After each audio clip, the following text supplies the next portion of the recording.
Hey everybody, Jeremy Markovich here. 2 quick notes before we get going. First, this podcast has a new home. It's now part of the North Carolina Rabbit Hole, which you can find at ncrabbithole.com. There you can check out previous episodes of Away Message. You can find any new episodes that we're putting out. And if you like this podcast, I think, no guarantees, but I think you will like my weekly newsletter. It is about weird North Carolina stuff. Comes out every Thursday. It is free if you want it to be, and you can sign up at ncrabbithole.com. Second, this episode was produced during my time at Our State magazine. Now, I happen to think that most of it still holds up, but some of the promo codes and websites that I mention may no longer work. Okay, here's the show. 3 months before Hurricane Florence, I'm way out in the Atlantic Ocean, 32 miles off the North Carolina coast, on this old Coast Guard light station called Frying Pan Tower.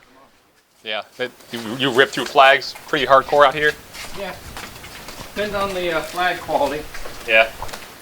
And the owner, a guy named Richard Neal, is changing out an American flag. That is really wrapped tight. I don't know if we're actually going to get that to come off of there or not. It's been flying out there for about a month. It's tattered and tangled up. So he is up on this thing, unhooking a chain to get the flag down. It takes up little effort, but Richard gets the old flag down, pulls the new one out of his pocket, attaches it to a wire with some zip ties, and then pulls it back up the pole. How often do you just change it every time you come out? You try to, or? It's pretty regular that the winds have just torn it up. Yeah. The winds can go anywhere from nothing to 50 mile an hour in an hour or so. Yeah. And it just wears it out. I didn't think too much about that moment when I was there, or afterward, really. In fact, when I was making the season finale of this podcast about my trip out to Frying Pan Tower, I cut the whole flag thing out of the episode. And then, on September 13th, a day before Hurricane Florence made landfall, that flag took on a whole new meaning. We're back with our breaking news coverage of Hurricane Florence. We're looking at an American flag flying off of Cape Fear in North Carolina. Frying Pan Tower was right in the path of Hurricane Florence. And as the storm got closer, people started discovering this live webcam on the tower. Again, it's 32 miles off the coast, so watching it was like getting a look into the future. In the background, you can see the waves. They're getting bigger and bigger. The sky is getting darker and darker. You can hear the wind picking up. And then right in the center of the screen, you can see an American flag flapping in the wind. This flag, of course, still standing. Flag was still there. Then it starts to unravel. Look at that American flag already ripped. And as it does, more and more people are watching the live stream. 100,000 people are tuned in at one point. More and more TV stations and news outlets and national networks start showing the live pictures. And it's then that the flag becomes something else. Miles off Cape Fear, North Carolina, an image that's already become a symbol of this storm, an American flag shredded as Hurricane Florence closes in. It became a metaphor. A resilient American flag shredded by Florence still stands, blowing in the wind off the coast of North Carolina. It was all over the internet, and the internet gave the flag a name, Kevin, for some reason. The flag was trending on Twitter, it was all over Facebook, and it was clear to see a lot of people were struck by that image of a flag unraveling in a hurricane, but still there. Now, the owner of Frying Pan Tower, Richard Neal, joins us now by phone to discuss why this flag has now become a symbol of what makes America so great. Richard, good morning to you. Hey, good morning, team. How you doing? First of all, let's just check in. And overnight, as the worst of the storm hit the tower, the feed went down. It is unbelievable. This storm, Florence, will not quit. The next morning, the storm came ashore. The eye of Hurricane Florence is expected right here in Wilmington imminently. In fact, And symbolism took a backseat to survival. It is absolute pandemonium here. That was weeks ago. And you know, with the benefit of hindsight, it seems kind of silly that we were all obsessed with the flag while a catastrophic hurricane was bearing down on us. But then I think about what happened to the flag after the storm. You guys need my pocket knife to cut those edges off? You got it. About a week later, Richard went back out to the tower, retrieved the flag, and put it up for auction to raise money for the Red Cross. The winning bid was $11,000 from a man in Cincinnati, Ohio named Mike Caruso. This is the flag that survived Hurricane Florence. And Mike told a local TV station there that something just struck him about the flag, about the storm, and about that moment. Because right then, Mike's brother, who was also named Kevin, was living in Charlotte and in the final stages of his fight against cancer. He died on September 30th, the same day that his brother Mike won the auction and bought the flag in Kevin's memory. That flag and what it stands for, and Kevin, his life, they correlated and reflected each other at that moment.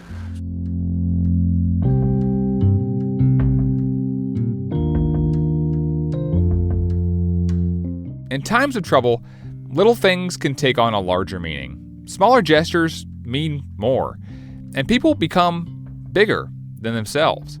And so today, 1 month to the day after one of the biggest storms to ever hit North Carolina made landfall, we are back with 3 stories. The first, about learning a tough lesson. The second, about the power of a picture. And the third, about sticking around to help when everybody else has gone home. All 3 are about what happened in the wake of Hurricane Florence. But really, they're about what it's like to be a North Carolinian when disaster strikes. From Our State Magazine, this is Away Message. I'm Jeremy Markovich.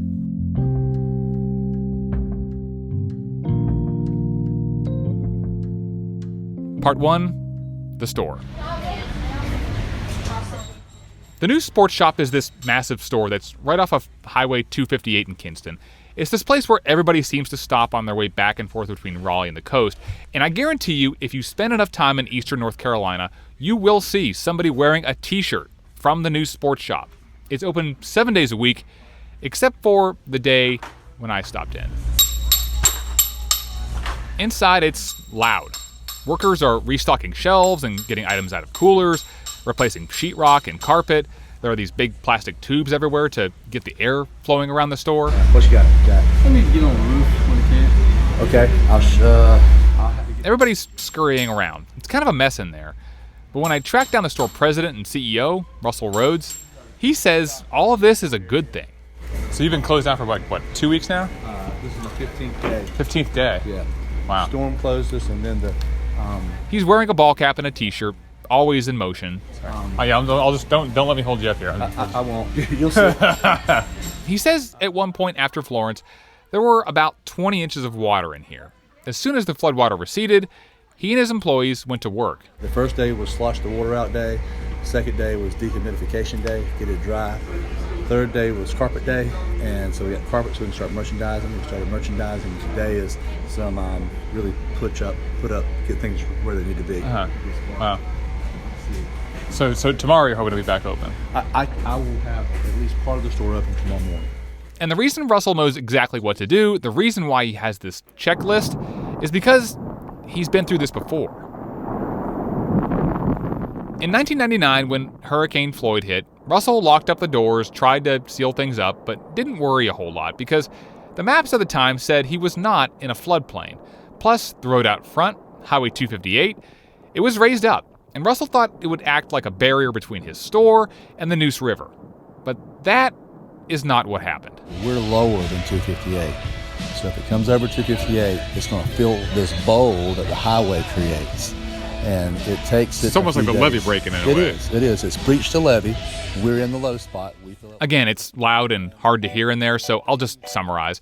During Floyd, the water came rushing over the road and down into the new sports shop. Before it was over, Floyd put 2 feet of water in the store.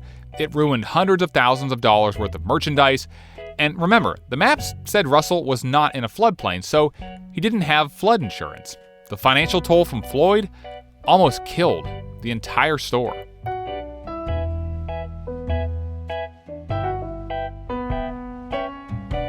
So after that, Russell and his colleagues huddled up, and they came up with this plan. Now, there are a lot of precise steps, but it boils down to this. When a storm's on its way, almost everything in the store is picked up and loaded into tractor trailers, and then trucked out of the hurricane's path. Then, after the floodwater recedes, the workers come back, they get the water out, replace the stuff that's soggy, get the merchandise back in, and reopen the store. It is this massive undertaking. The store's basically the size of 1.5 football fields, and pulling it all off requires a small army of people, from electricians and contractors to cashiers and college kids. So anyway, they had this plan, and they put it away for about 17 years. Nobody had to put it into action until 2016.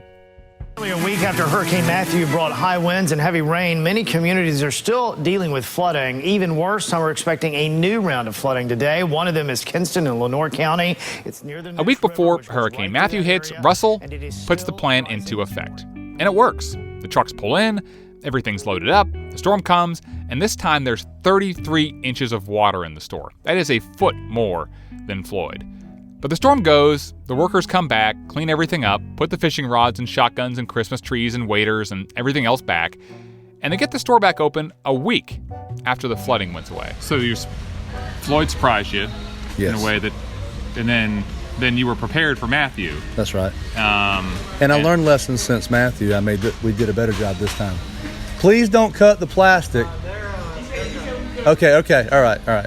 Sorry. It was good. Yeah. You got a lot going on. Yeah. Last time we used 17 trucks. This time it took, I think, 22 because we put more material in the trucks because we didn't want to have to clean them.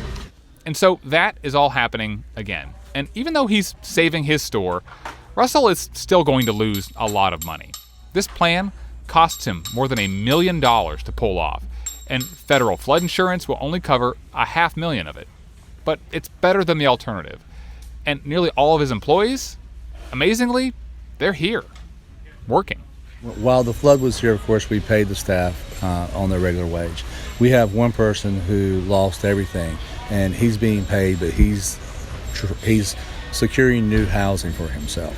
So while he's doing that, he's not here.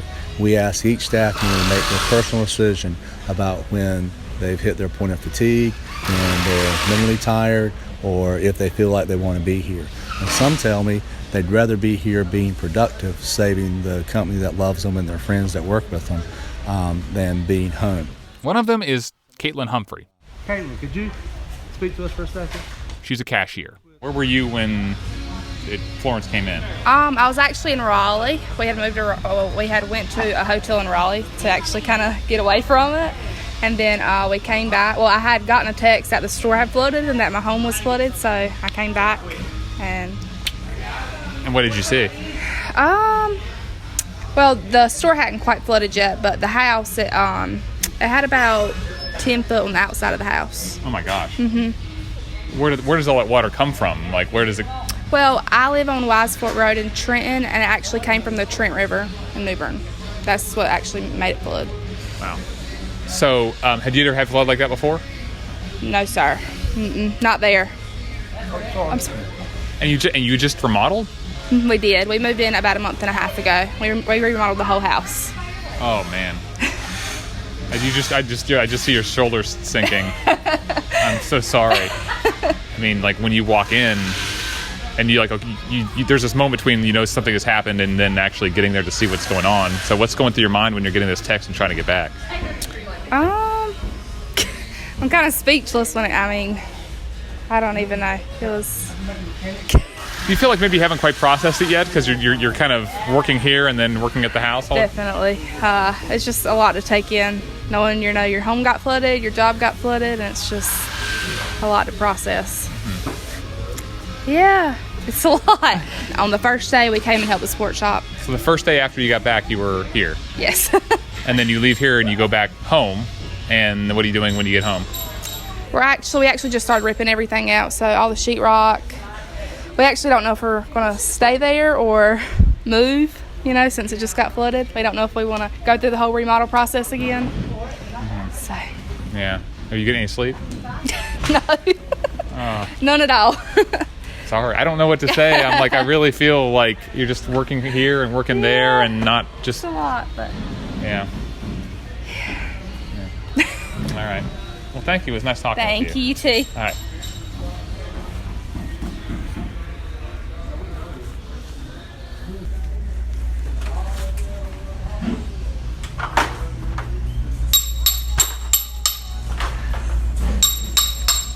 The store, true to schedule, reopened the next day. And I checked back in with Caitlin, who told me that the home she'd just renovated had been in her family for 4 generations, and it was not in a floodplain, so it did not have flood insurance. She's waiting for a reply from the Federal Emergency Management Agency, or FEMA, before she decides whether to rebuild or tear it down. Thank y'all. Hi.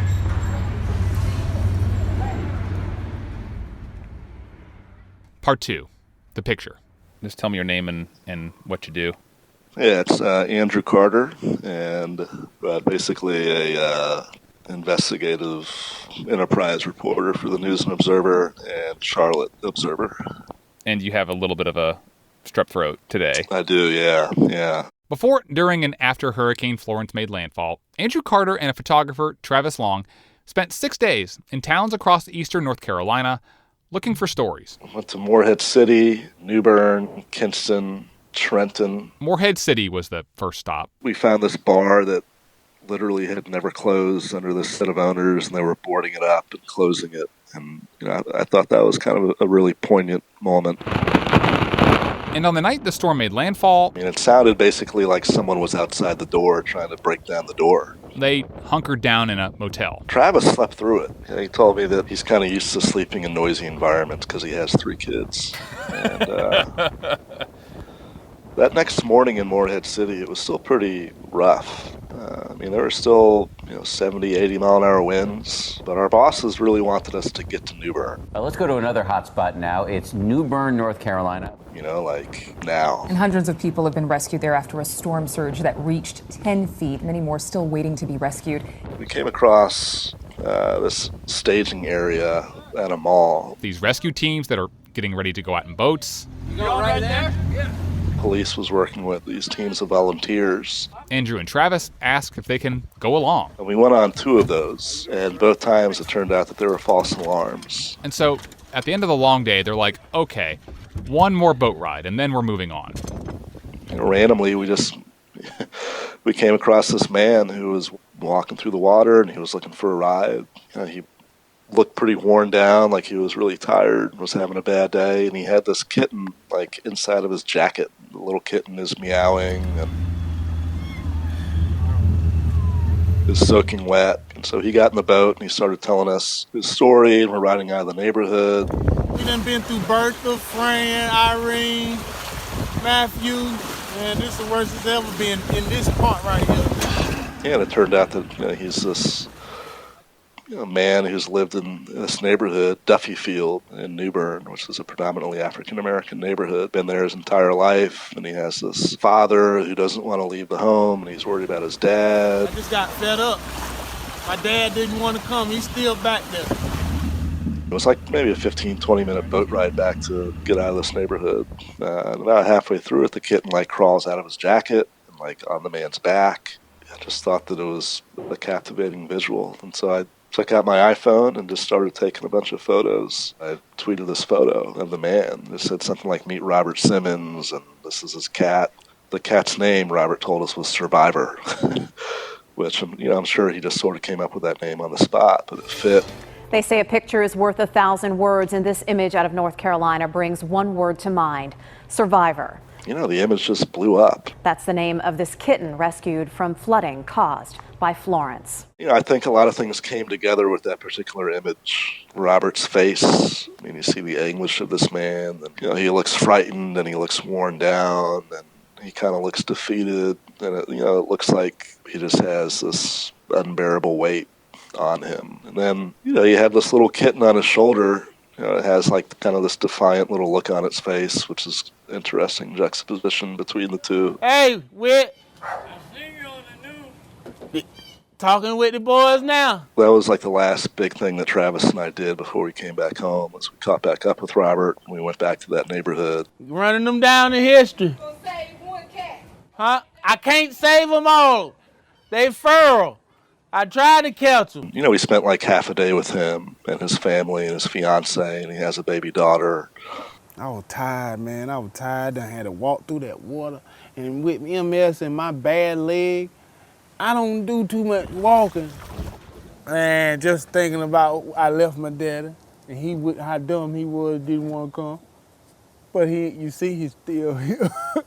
People who don't understand sort of how people like this are living might just be like, well, why don't you just get out of the neighborhood or find someplace else to go? Like, it's not that simple. I mean, Robert Simmons lives in a home with his dad. His dad is in his 60s and has congestive heart failure, and he had a stroke and he doesn't move very effectively. It turns out that Robert's great-great-grandfather built that house, and so like generations of his family have lived in that house. This is like their neighborhood, and it's the only thing that they know. And it's sort of like, this attitude of I'm never leaving, and this is my home, and I don't want to leave. And it ain't no water come in the house. That would a blessing.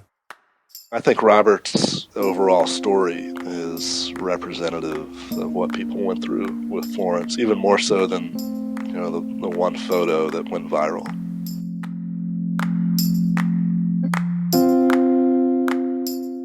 Thanks to Andrew Carter for helping to tell Robert's story. He and his colleagues have been doing excellent work. You can read a collection of coverage, which is still ongoing, by heading over to newsobserver.com, or you can follow a link that we've included in the show notes for this episode.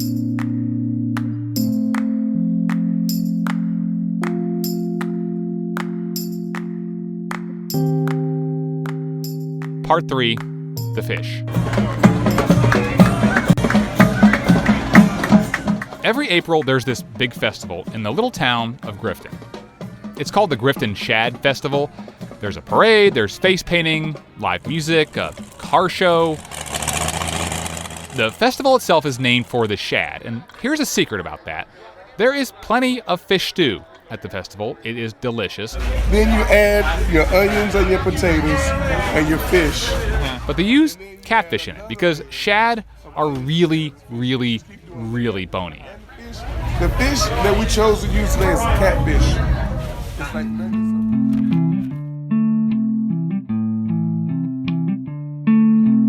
Back in April, I went to Grifton for the Shad Festival and found out that people really didn't have much to say about the fish, but they had plenty to say about hurricanes.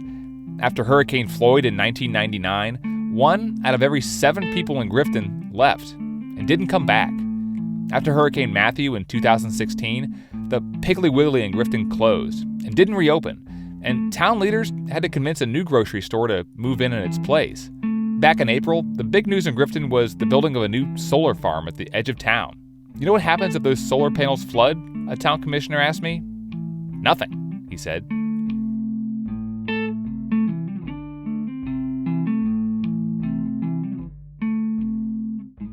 After Hurricane Florence, I'd heard about the hardest hit areas, places like Wilmington, New Bern, Jacksonville, and Lumberton, but I didn't hear much about Grifton. And honestly, I was a little bit worried. So, on a Thursday, 2 weeks after Florence made landfall, I drove out to Grifton to see things for myself. I am standing at what used to be the boat ramp here at the end of Main Street. The town itself is about halfway between Greenville and Kinston. Kinston took a much harder hit, but the creek that runs through Grifton was still 8 feet higher than normal. And there's just this kind of weird, very pungent, muddy smell. Are you, sir? You live here in town? Huh? You live here in town? I live right over there. Oh, really? Yeah. So you get a whole lot of water? Yeah, my whole yard was flooded. Yeah? Yeah. Rest of your house okay? Yeah, it's up plenty high. If you went that way, you'll see it. It's way up there. Yeah. So I'm Jeremy, by the way. A little later, 2 guys I met at the Shad Festival took me around town to show me basically the same thing, but everything seemed to be all right. Truck's so big, you got to have a running board to get in. Now, the short version why is that when Floyd hit in 1999, a lot of houses were condemned and then bought out by FEMA. The lots became parked or woods or parking lots or campgrounds. Then Matthew came and destroyed more homes. And so, to be honest, when Florence hit, the stuff that would have been flooded in the years past was already gone. When we came up Water Street, all those vacant lots used to have houses on them.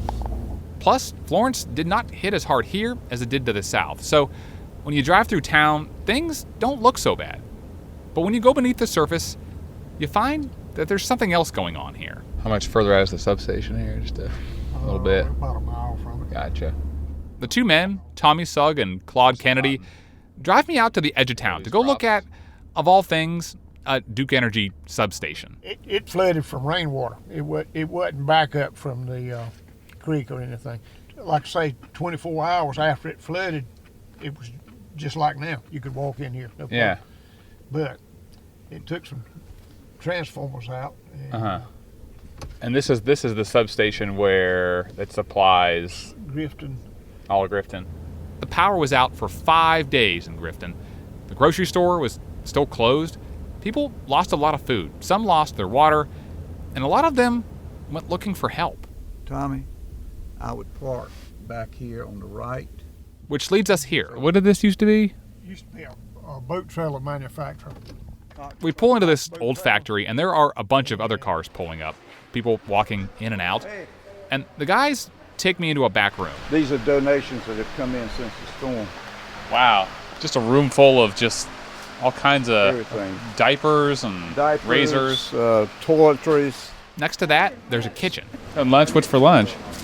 Chicken, green beans, seasoned corn, bread, chips, and love. Always.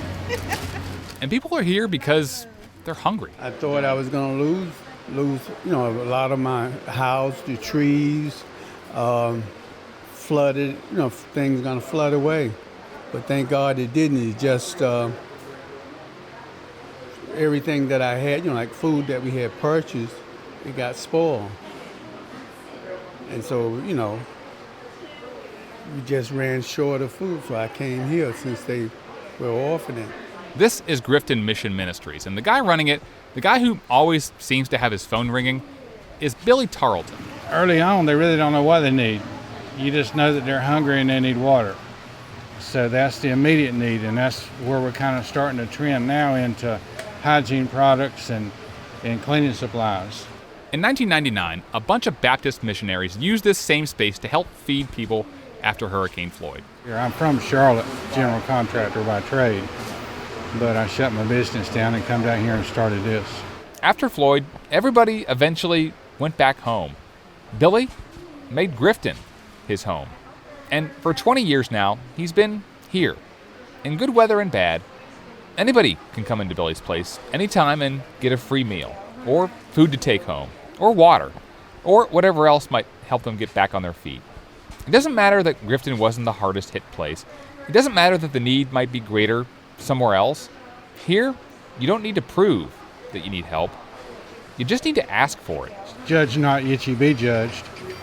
And then God says, do you pull the bad out of the good?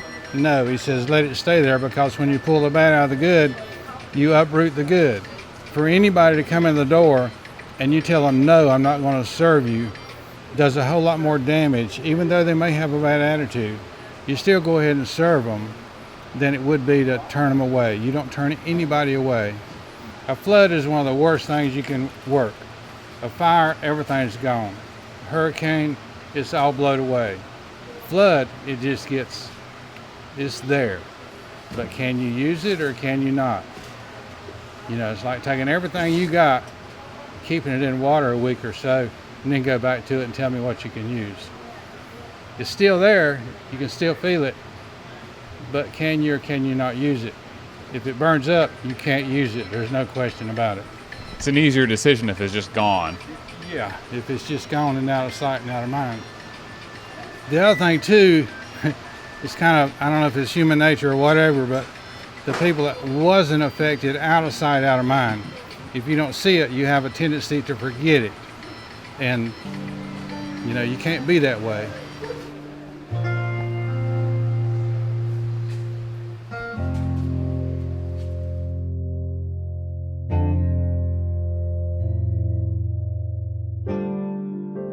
People in Grifton, they don't forget. And maybe that's why they love the shad so much, why they have a whole festival named for it. It's not a particularly lovable fish. You can't really find it at the grocery store, and even if you do catch one, they're hard to eat.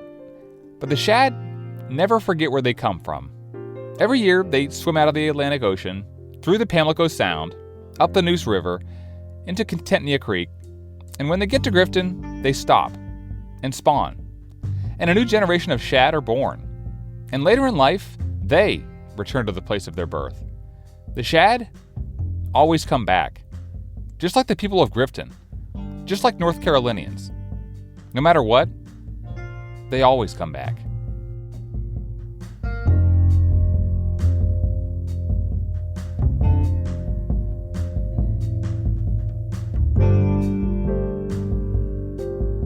If you would like to help out those people affected by Hurricane Florence, we will try and point you in the right direction. We have a list of resources in the show notes for this episode, and you can also find them on our website, away.ourstate.com. This podcast is a production of Our State Magazine, an employee-owned company that's been celebrating North Carolina for more than 85 years. Thanks for listening. We're taking a break for a while, but we will be back, and we'll talk to you again soon.